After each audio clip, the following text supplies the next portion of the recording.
Hi, my name's Stephen Harding and I'm the designer of Creatures from the Desert Sands. Creatures from the Desert Sands is a 1 to 4 player cooperative deck-building adventure game. The game's specifically designed to be enjoyable solo. It's inspired by the 1950s sci-fi movie Them, which also inspired the computer game It Came from the Desert. Giant ants, products of nuclear testing, are living underneath an isolated desert town. Players need to convince the locals of the threat, defend the town, and take care of the Queen. Outside deck building, the primary mechanic of the game is a progressive 3-act system. The acts are designed to take you through building, refining, and utilizing not only your deck, but the map itself. Each act becomes more dangerous, adding a narrative arc to the game and allowing players to settle into their roles. Each act also adds more rules and abilities, allowing players to progressively learn the game, rather than having to master all of the rules at once.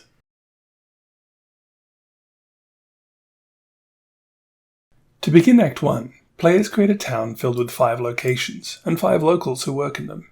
Their job is to convince the locals of the threat. During the act, players explore the desert around the town, expanding the map. They also discover challenges.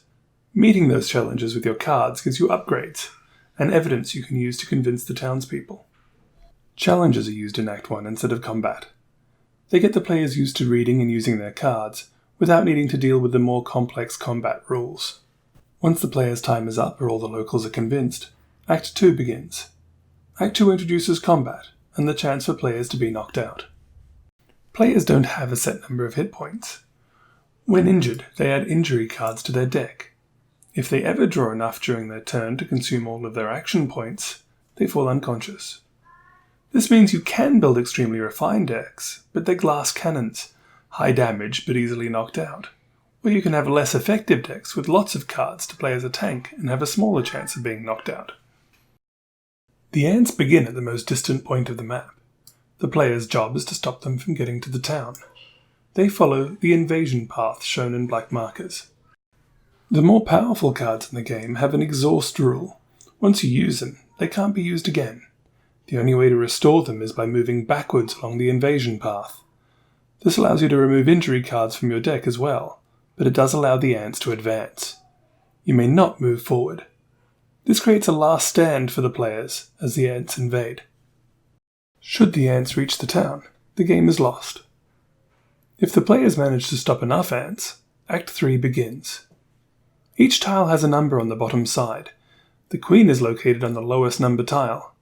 To determine which one that is, players look at the tiles they didn't use to find the lowest missing number. They then draw an Act 3 card that tells them the rules for this particular ending. All endings involve the players exploring the tunnels underneath the map to find the Queen, but may also involve other objectives, such as finding a lost cache of explosives in order to finish her off. Once the players find, face, and destroy the Queen according to the rules of their Act 3 card, the game is over, and the players win.